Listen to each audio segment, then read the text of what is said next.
할렐루야. 하나님의 나라가 여러분에게 임하기를 주의 이름으로 축원합니다. 오늘도 예배를 통해서 복음이 여러분의 소망 되시기를 바라고, 복음의 깊은 뿌리 내리시기를 주의 이름으로 축원합니다. 예배에 승리하면 다 승리합니다. 오늘 하나님 앞에 집중하시고 음성 들으시기를 바랍니다. 오늘 제목이 가장 아름다운 삶입니다. 하나님이 원하시는 거죠. 우리에게 가장 아름다운 삶을 살기를 바라시는 겁니다. 다 큰 손주들이 산에 혼자 살고 있는 할아버지에게 찾아가서 말합니다. 할아버지, 이제 우리 부모님을 용서해 주세요. 두 분 다 뉘우치고 있습니다. 그래도 할아버지는 이런 방구도 하지 않으시고 인상을 구긴 채 손주들에게 눈길 한 번도 주지 않고 자기 일만 묵묵하게 합니다. 할아버지가 혼자 산에 들어가 살게 된 남모르는 사연이 분명히 있는 듯 보였거든요. 어찌됐든 분명한 사실은 그 할아버지도 그의 자녀들과 손주들도 절대 행복하지 않은 상태라는 것입니다. 제가 보니까요, 무덤 속에 들어갈 때까지 마음을 풀지 않을 것으로 보이던데, 아마 죽음 직전에 가서야, 그제서야 비로소 다 헛짓이구나 라고 깨달을 것입니다. 누구의 잘잘못을 따지기 이전에 일단 한 번밖에 없는 인생을 꼭 그렇게 살아야만 하는 것인가 생각해 봐야 되겠지요. 우리나라 일제강점기와 또 6.25 전쟁 그 당시에는 우리나라가 가장 가난하고 힘든 때였습니다. 조선시대보다 더 힘들었다, 그렇게 말들 하죠. 그때 사업을 일으켜서 지금과 같이 우리나라가 경제력을 갖춘 나라가 될 수 있도록 힘을 썼던 많은 산업인 중에 대표적인 사람으로 삼성을 창시했던 이병철 회장입니다. 그는 참으로 평생을 다 바쳐서 최선을 다해서 일했습니다. 그러나 60 중반을 넘길 즈음에 암이 온몸에 퍼졌다는 사실을 알게 되었고, 그날부터 그는 그렇게도 당차던 그 사람이 죽음에 대한 두려움에 잡히게 된 것입니다. 그러던 어느 날 그는 고뇌하기를 이런 고백을 했습니다. 참으로 긴 세월을 살아왔다고 생각했는데 이 모든 날들이 한순간이구나. 누가 뭐라 해도 나는 격동의 세월을 살아왔고 나의 일에 최선을 다해왔다. 사업을 시작하고 기업을 일으켰으며 나의 전 생애를 경제 발전에 다 바쳤는데, 그런데 지금 내게 남은 게 뭐란 말인가? 게다가 평생을 부처님을 믿어왔는데 내 마음은 왜 이리도 허무하단 말인가? 결국 인생이라는 것은 빈손으로 왔다가 이렇게 빈손으로 가는 것이구나. 이런 고백을 하고 그는 77세에 죽게 됩니다. 여러분, 과연 어떻게 사는 것이 가장 아름다운 삶일까요? 인생의 시간은 누가 주셨습니까? 하나님이. 아름답게 사시기를 주의 이름으로 축원합니다. 신자가 방황하면 전 세계가 방황합니다.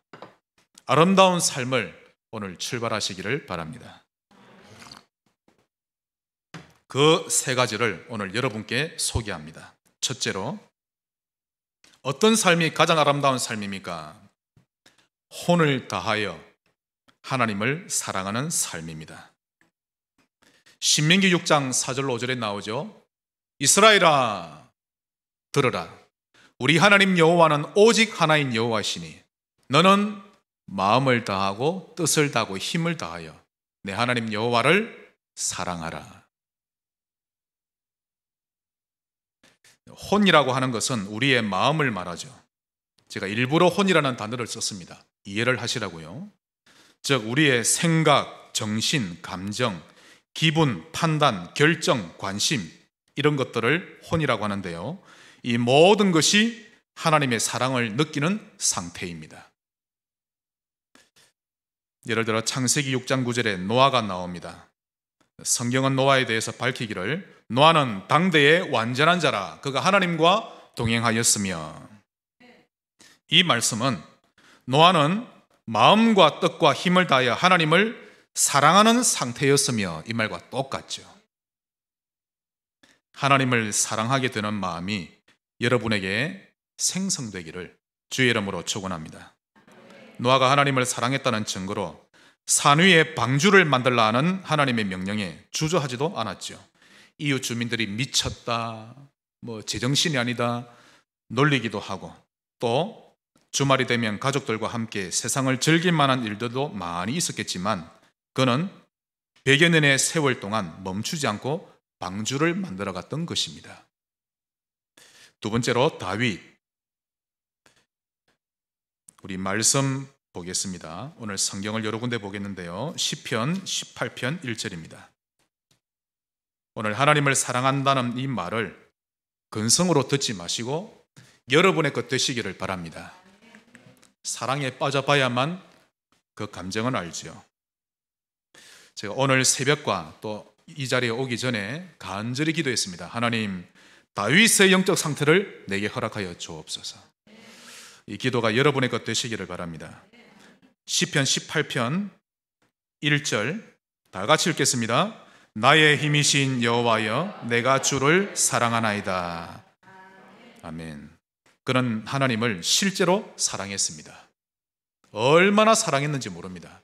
일단 사랑하면 그 다음부터 진도가 이제 진행되는 거죠. 시편 27편 보겠습니다. 27편 4절. 하나님을 사랑하면 그 다음 액션이 나오죠. 내가 여호와께 바라는 한 가지 일, 그것을 구하리니. 그게 뭘까요? 곧 내가 내 평생에 여호와의 집에, 즉 성전에 살면서 여호와의 아름다움을 바라보며 그의 성전에서 사모하는 그것이라. 다윗은 예배를 가장 좋아했습니다.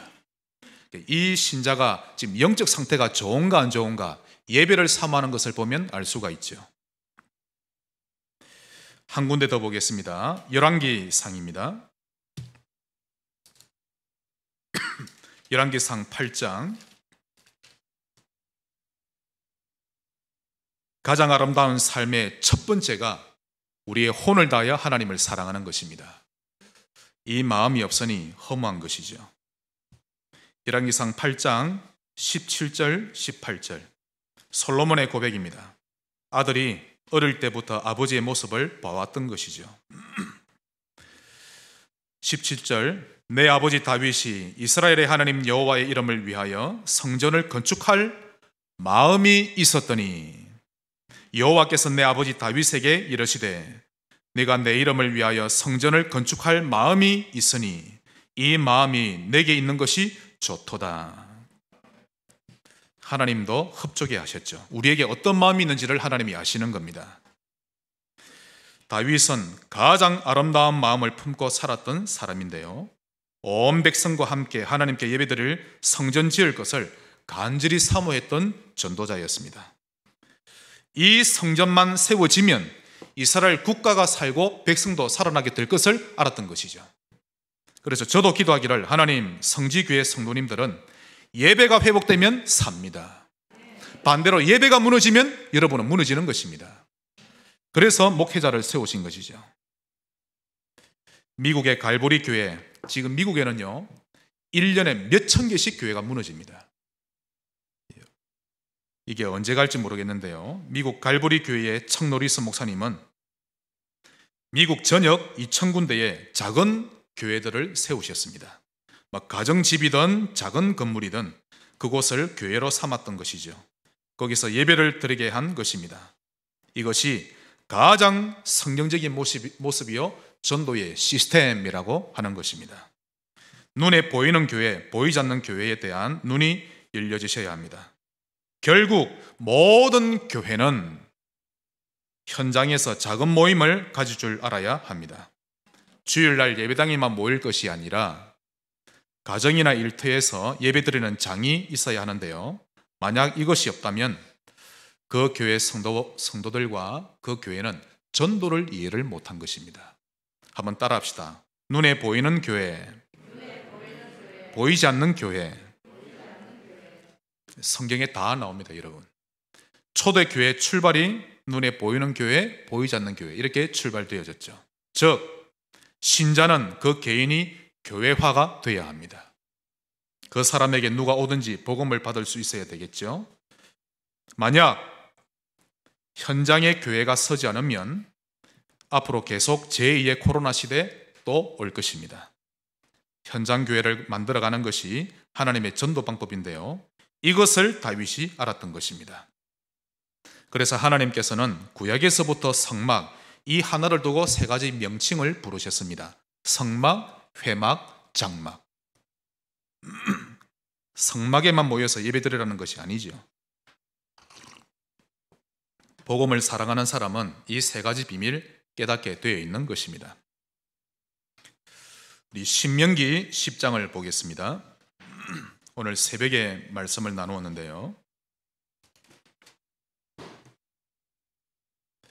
광야길을 걷는 언약의 백성들에게 하나님의 요구를 드러내셨습니다. 하나님이 무엇을 원하실까요? 하나님의 요구. 10장 12절, 이스라엘아, 내 하나님 여호와께서 내게 요구하시는 것이 무엇이냐? 곧 내 하나님 여호와를 경외하여 그의 모든 길을 행하고 그를 사랑하며 마음을 다하고 뜻을 다하여 내 하나님 여호와를 섬기고 내가 오늘 너의 행복을 위하여 내게 명하는 여호와의 명령과 규례를 지킬 것이 아니냐. 즉 하나님을 사랑하고 말씀대로 사는 것이 우리의 행복을 위하는 것입니다. 그러므로 16절에 그러므로 너희는 마음의 할례를 행하고 다시는 목을 곧게 하지 말라. 오늘 이 말씀을 여러분의 마음에 새기시기를 바랍니다. 마음에 새기세요. 인간이 창조주를 온 마음 가득하게 사랑하게 되는 것만큼 아름다운 모습이 어디 있습니까? 부모가 자식을 사랑하고 자식은 부모를 그의 사랑과 은혜를 깨닫고 그래서 부모를 사랑하고, 그것만큼 실로 아름다운 것은 없는 것입니다. 그러나 우리의 내면이 병들고 영안이 어둡다 보니 하나님을 인식하지 못하는 것이 안타까울 뿐이죠. 그러므로 여러분의 온 신경을 돈 버는 것에만 다 쓰지 마세요. 여러분, 하루를 시작하고 마무리 지을 때 하나님을 바라볼 줄 아셔야 합니다.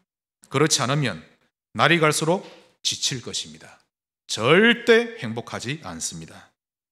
그때는요, 여러분의 영적 상태 매우 피폐해져 있을 것인데 면역이 아주 약할 겁니다.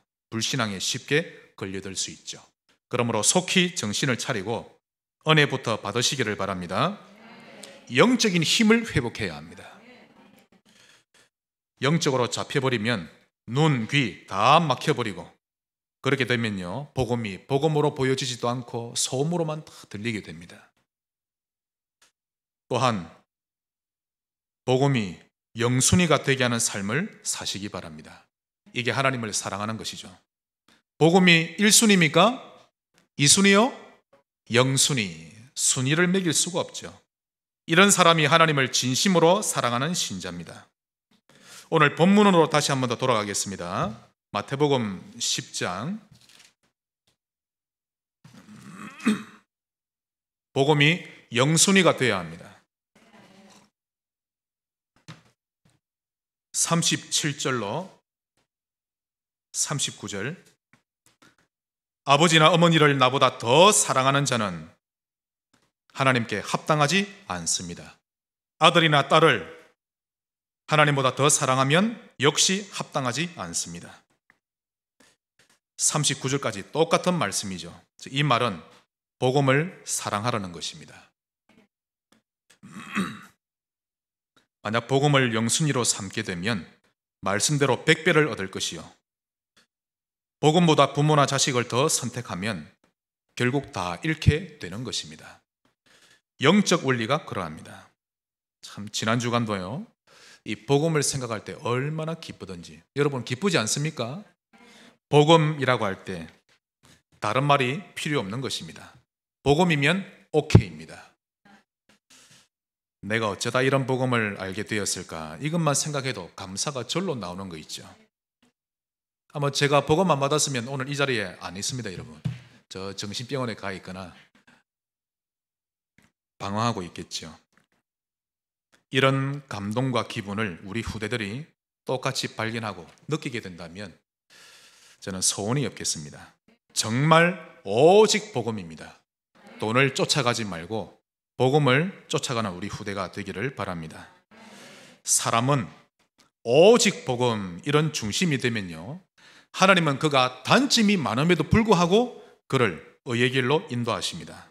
신기합니다. 정말 신기합니다. 제가 모태신앙인데요, 지금까지 신앙생활을 하면서 본 결과 교단과 관계없이 오직 복음 되면 하나님이 그를 의의 길로 인도하십니다. 아무리 부족하고 연약해도 하나님이 그를 세밀하게 인도하십니다. 여러분은 빨리 눈치채셔야 합니다.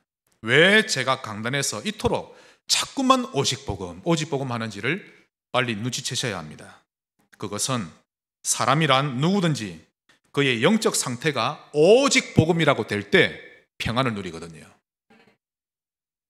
그런데 복음보다 율법이 더 맛있거나 교양과 윤리를 더 강하게 주장하게 되면 서로 피곤해지고 힘겨워지는데요, 그때 인간관계에 금이 가는 것입니다. 복음이 아니고서는 안 되게 되어 있죠. 복음에 대해서는 마음이 가지 않으면서 불신앙의 말이나 환경에 여러분의 마음이 쏠리게 되면 마태복음 5장에 나오는 팔복의 영적 상태 어렵습니다. 복음에 대한 설레임도 기쁨도 없는데 어찌 심령이 가난하고 애통할 수 있단 말입니까? 맞지요? 복음을 들으면 졸리는데 어찌 마음이 청결해지고 의를 위해 박해를 이겨낼 수 있습니까? 복음을 사랑하는 마음이 있지 않고서는 결코 그럴 수가 없는 것입니다. 결국 오직 복음이 되면 될수록 사람을 살리는 자가 되고 그는 자유케 되고 아주 큰 사람으로 바뀌어져 갈 것입니다. 그러므로 정말 여러분 결론 내셔야 됩니다. 내가 사는 길은 오직 복음 이렇게 되는 길밖에 없다. 결론 내셔야 합니다. 오직 율법 이렇게 되면요, 사람을 죽이는 지름길이 되는데 자신도 죽이고 타인도 죽이는 것입니다. 창세기 3장 출신인 모든 사람은 누구든지 오직 갈보리산의 예수 이렇게 되셔야 합니다. 비로소 참 자유, 참 치유를 얻게 되어 있죠. 혼을 다하여 하나님을 사랑하게 되시기를 주의 이름으로 축원합니다. 자, 가장 아름다운 삶 두 번째로 사람을 살리는 삶입니다. 이를 두고 전도자의 삶이라고 하죠. 내가 좋아하는, 즉 내 스타일의 사람에게 마음문을 열거나 내게 잘해주는 사람에게 마음문을 여는 것, 그런 거야 누구든지 할 수 있습니다. 짐승들도 그렇게 하죠. 늘 만난 거 주고 머리 쓰다듬어 주고 걔도 좋아합니다. 여러분, 나를 아프게 하는 사람을 향해 마음문을 열고 그를 살리고자 하는 마음을 가져보시기 바랍니다. 차원이 다른 사람이 됩니다. 오늘 본문 40절로 41절 보시면 너희를, 즉 사도, 이 시대 목사죠, 너희를 영접하면, 영접이란 말은 마음문을 열면 이 뜻입니다. 여러분이 제게 마음문을 열면, 하나님의 종으로 마음문을 열면 하나님의 상을 받을 것이요, 제가 여러분을 하나님의 백성으로 마음문을 열면 저는 하나님의 상을 받는 것입니다. 지금 그 뜻이죠. 이해되십니까? 선지자의 이름으로 선지자를 영접하면 선지자 상을 받고, 의인의 이름으로 의인을 영접하면 의인의 상을 받고, 제자의 이름으로 냉수 한 그릇이라도 대접하면 결단코 상을 잃지 아니하리라. 영접이란 단어가 마음문을 열면, 반대로 말할까요? 제게 마음문을 닫으면 하나님께 닫힌 겁니다. 제가 여러분께 마음문을 닫으면 제가 하나님께 마음문을 닫는 것이죠. 안 되게 되어 있습니다, 신앙생활이. 그러므로 다 살리겠다는 영적 상태 가지시길 바랍니다. 이 사람이 건강한 사람입니다. 그래도 나는 저 사람에게는 마음문이 안 열린다. 이 사람은요, 여전히 병든 상태입니다. 치유받으시기를 바랍니다. 제가 잘 아는 사람인데요, 그 사람의 카톡 메인 화면에 제가 들어가 보니까요, 보통 글을 쓰지 않습니까? 그 사람 문구에, 메인 화면에 다 살린다 써놓은 거 있죠. 야, 이 좋은 말을 어디서 알아놨는지. 전도자거든요. 정말 복음만 전합니다. 그 글이 얼마나 마음에 들든지 여러분도 다 살린다, 이 글을 한번 써넣어 보시기를 바랍니다. 타락한 창세기 3장의 본능대로 살지 않고 하나님이 주신 마음을 가지고 살려고 하는 전도자가 필요합니다. 누가복음 17장 4절, 만일 하루에 7번이라도 너에게 죄를 짓고 7번 너에게 와서 죄송합니다 라고 회개하면 너는 용사라고 말씀하셨죠. 그러므로 사람을 살리는 자 되시기를 바랍니다. 자, 그렇다면 나는 어떻게 하면 나의 주변 사람들에게 도움이 될 수 있을까? 이걸 자주 생각해 보시기 바랍니다. 크게는 교회 안과 교회 밖을 볼 수 있겠죠. 먼저 교회 안에는 기관과 구역이 있습니다. 이런 고민을 하시면 됩니다. 복음을 위해 내가 어떤 심부름을 하면 좋을까? 우리 기관과 이 구역에 불신앙을 잠재우고 믿음의 분위기가 흐르도록 하기 위해 내가 무엇을 하면 될까? 이 생각을 하나님이 기뻐하십니다. 정말 하나님을 기쁘시게 해드리는 거죠. 말씀을 보면 확인하겠습니다. 히브리서 10장입니다.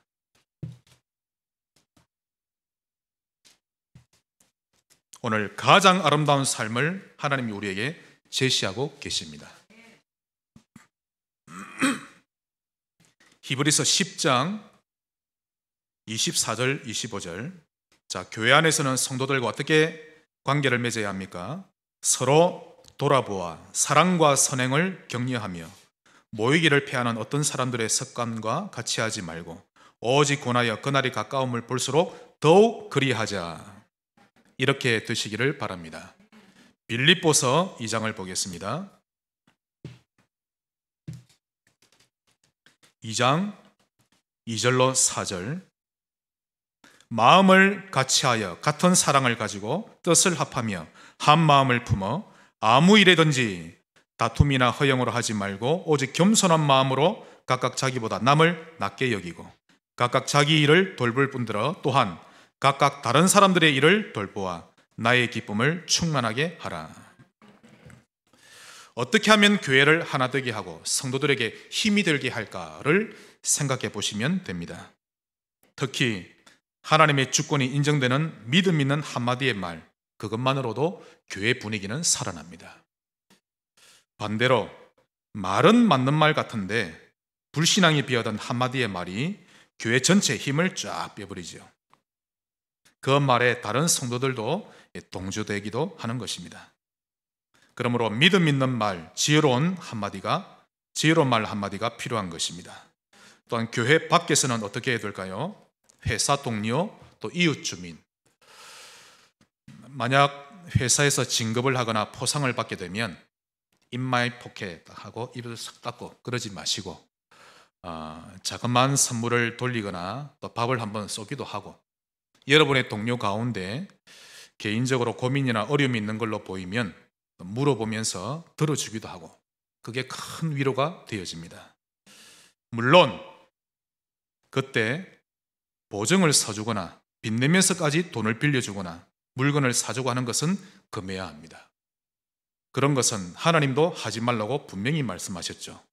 그것은 오히려 쌍방이 만몬에게 속는 일이기 때문입니다. 우리 말씀을 보겠습니다. 잠언 22장입니다. 의외로 이런 부분을 잘 못하는 신자가 많거든요. 신앙생활은 의리로 하는 것이 아니라 사랑과 말씀대로 하는 것입니다. 잠언 22장 26절. 너는 사람과 더불어 손을 잡지 말며 남의 빚에 보증을 서지 말라. 그러므로 보증 서거나 빚을 내지 말고 내 수준에서 가장 지혜롭게 성경적인 범위 안에서 도우다 보면 회사 분위기는 나 중심으로 돌아가게 되어 있습니다. 이렇게 하다 보면 전도의 문은 저절로 열리죠. 신명기 27장 24절에 그의 이웃을 암살하는 자는 저주를 받을 것이라 할 것이요 모든 백성은 아멘 할지니라. 즉 신자뿐만 아니라 불신자까지도 사람을 살려주는 자가 되시기를 바랍니다. 그래서 폭탄 테러를 일삼는 이슬람의 그 과격단체 IS, 완전 비성경적이죠. 사람은 살리는 것이지 죽이는 것이 아닌 것입니다. 자, 신약시대에 와서는 예수님은 더 구체적으로 적용하셨습니다. 형제를 미워하는 자마다 살인하는 자다라고 하셨죠. 또 실제로 간음하지 아니해도 엄란한 마음을 품기만 해도 간음하는 자니라고 말씀하셨습니다. 이 말씀은 이웃을 살리는 사람이 되기를 원하시는 말씀입니다. 짐승을 살리라는 말씀은 한 구절도 없습니다. 사람을 살리라고 하셨죠. 또한 이웃들 중에 환자가 있거나 열악한 환경에 처한 자가 있으면 특별한 관심을 가지고 중보기도하며 다가가 보시길 바랍니다.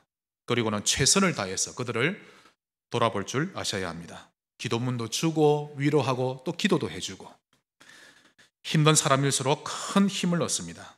또한 만남 반찬을 만들어서 나누어 주기도 하면서 관심 가져주시기를 바랍니다. 자, 우리 잠언 14장 보겠습니다. 21절. 하나님은 이웃, 즉 사람에게 얼마만큼 관심이 있는지는 성경 구석구석에 나옵니다. 14장 21절. 이웃을 업신여기는 자는 죄를 범하는 자요, 빈곤한 자를 불쌍히 여기는 자는 복이 있는 자니라. 우리 자로 인사합시다. 사람을 살리는 자 됩시다. 여러분 한 분 때문에 교회 안팎이 살아나기를 바랍니다.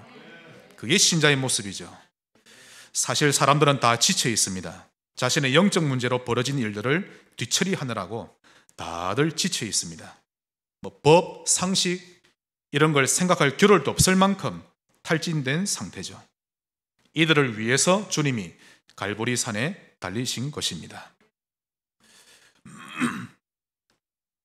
여러분 때문에 주님을 만날 수 있도록 꼭 도와주시기를 바랍니다. 그래서 복음이 전해지기를 기도하며 도우셔야 됩니다. 그게 중요하죠. 육신적인 도움도 필요하지만 궁극적으로 본다면 복음 없는 도움은 결국에는 다 부질없는 짓이 되는 것입니다. 그러므로 전도의 문이 열리기를 기도하면서 구제하고 힘껏 봉사하시기를 바랍니다. KBS 방송국에서 다큐멘터리를 하나 찍었는데요. 경상도 어느 산속에서 홀로 생활하고 있는 할머니 한 분의 그 일생을 찍어 놓은 영상입니다. 이 할머니를 보니까 산나물을 캐다 먹고 하루 삶이 병아리, 닭, 심지어는 다람쥐, 고라니 이런 다양한 동물들과도 아주 자연스럽게 어울리는데요. 그 할머니의 일상과 그분의 일생을 다루었는데, 바쁜 도시 생활을 벗어나서 자연에서 사는 것을 보니 한결 여유롭고 낭만적으로 보였습니다. 그런데 그런 자연 생활도 실제로 끝에 남는 것은 인생 무상이요 허탈감이었습니다. 여실히 드러나는 거 있죠. 그럼에도 사람들은 그런 할머니의 모습을 보고서는 세상에서 가장 행복한 사람 보인다라는 댓글을 얼마나 많이 넣는지 모릅니다. 부러워하는 거 있죠. 자연이 사람을 치유하는 것 맞습니다. 그러나 복음 없이 자연에만 묻혀 있으면 창세기 3장 문제 반드시 옵니다. 낚시도 어쩌다가 한 번씩 간단하게 해야 되지 한 달, 두 달 이렇게 하다 보면요, 어느 순간 오라고도 안 했는데 허무가 내 앞에 딱 찾아옵니다. 오게 돼 있죠. 복음 편지 1과 제목이 뭐죠? 왜 인간은 행복이 없는가? 그 답은요, 하나님을 떠나서. 그러므로 사람을 돕고 살리는 신자 되시기를 바랍니다. 자, 이 일에 한 가지 여러분이 생각하셔야 될 것이, 사람을 도우는 일에 지혜가 필요합니다. 나름 사람을 살리려고 했던 일인데 결과적으로 보면 지혜롭지 못하게 해서 오히려 오해를 받기도 하고 갈등을 겪기도 합니다. 지혜를 구하시기 바랍니다. 오래 살다 보면 지혜가 쌓입니다. 그런 지혜도 필요합니다만은 여기서의 지혜는 하나님의 지혜입니다. 솔로몬의 서원이었죠. 우리 말씀 한번 보겠습니다. 열왕기상 3장입니다.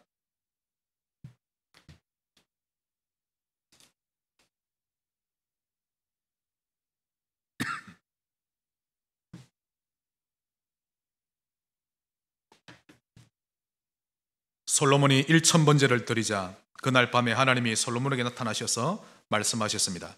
내가 너에게 무엇을 줄고 구하라, 다 주리라.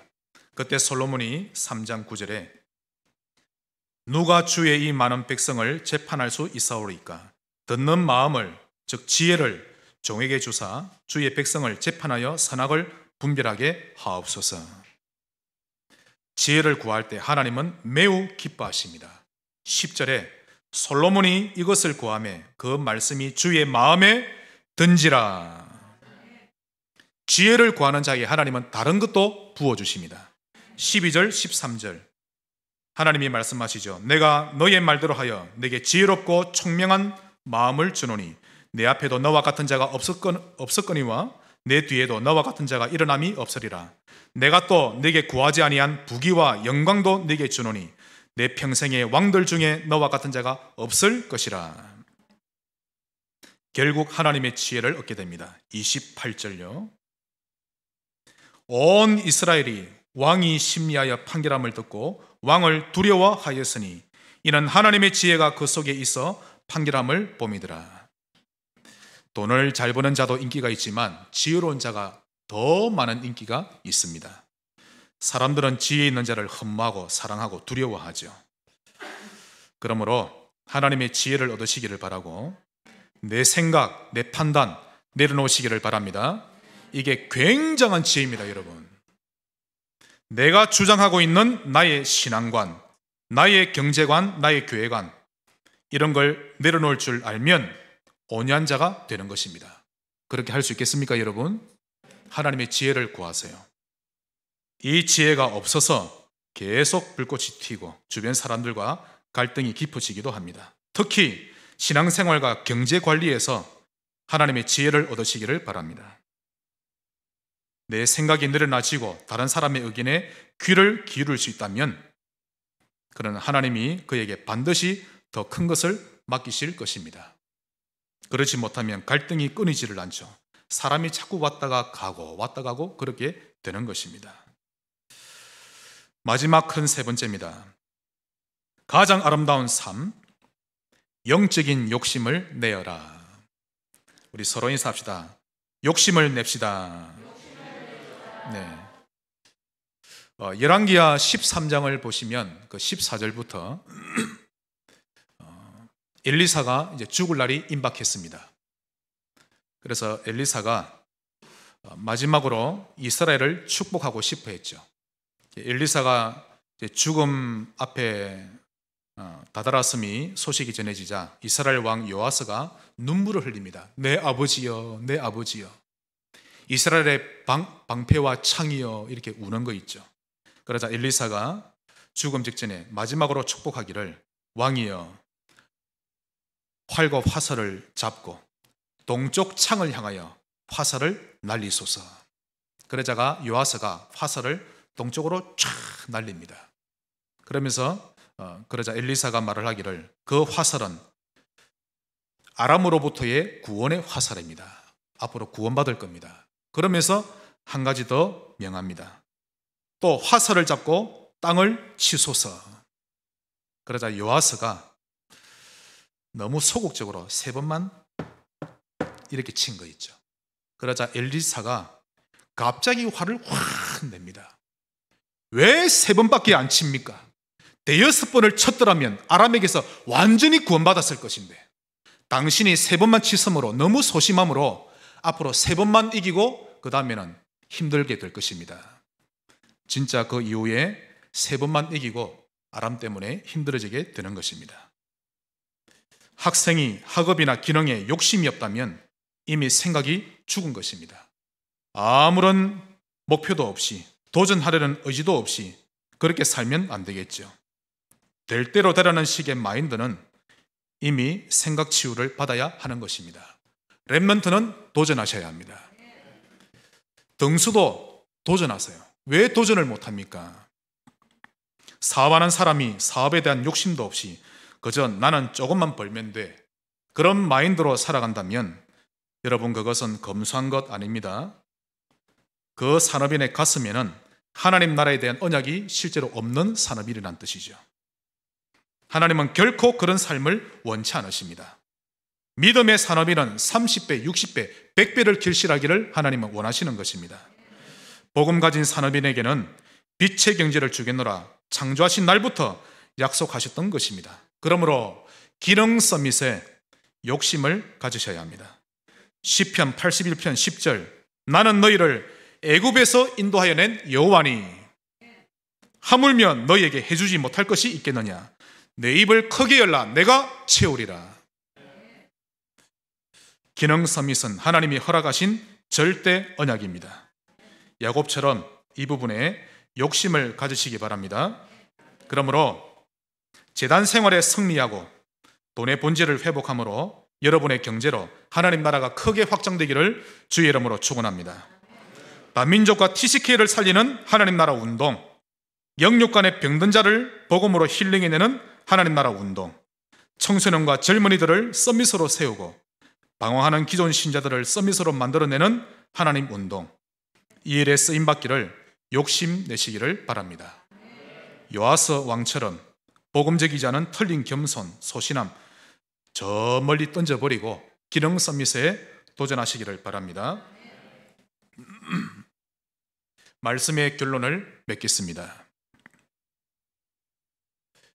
그러므로 가장 아름다운 삶을 위하여 두 가지를 꼭 하셔야 합니다. 첫째, 조금이라도 매일 복음을 섭취하세요. 영양제를 먹듯이 매일 복음을 섭취해야 합니다. 아니, 여러분 한번 생각해 보십시오.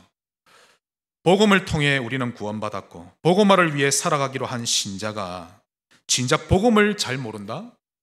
정말 어불성설 아닙니까? 오늘부터 누군가가 여러분에게 복음이 뭐냐고 물어보면 당당하게 말해줘야 합니다. 갈보리산의 예수가 당신에게 필요합니다. 만약 이 말을 알아듣고 그가 구원받게 되면 두 번째 복음을 말해줘야 합니다. 감람산의 예수가 당신에게도 필요합니다. 이 말도 알아들으면 마지막 세 번째 복음도 알려줘야 합니다. 마가의 다락방에 성령으로 오신 그 예수가 당신에게 절대적으로 필요합니다. 만약 이 세 가지를 이해한 사람이 한 명만 나와도 여러분은 성공한 인생입니다. 결론 두 번째로 가장 아름다운 삶을 위하여 지혜를 사모하시기 바랍니다. 재물보다 지혜를 구하는 것을 하나님은 매우 기뻐하십니다. 하나님의 지혜를 가지면 세상 어느 누구와도 비할 자가 없는 서밋이 되죠. 그렇다면 이 지혜를 어디서 얻을 수 있습니까? 끝으로 골로새서 2장 3절, 그리스도 안에는 지혜와 지식의 모든 보화가 감추어 있느니라. 그리스도를 누리라는 뜻입니다. 잠언 1장 7절, 여호와를 경외하는 것이 지식의 근본이거늘 미련한 자는 지혜와 훈계를 멸시하느니라. 아멘. 유대인들은 율법의 지혜만 가지고도 세상을 장악했죠. 만약 교회가 그리스도를 통해 지혜를 얻게 된다면 영계까지도 정복하게 될 것입니다. 이번 주간 복음으로 인해 세상을 가장 아름답게 만드는, 또 그렇게 살아가는 신자 되시기를 주의 이름으로 축원합니다. 하나님께 감사드립니다. 복음을 누리게 하시고 가장 아름다운 삶을 살게 하옵소서. 예수님 이름으로 기도합니다. 아멘.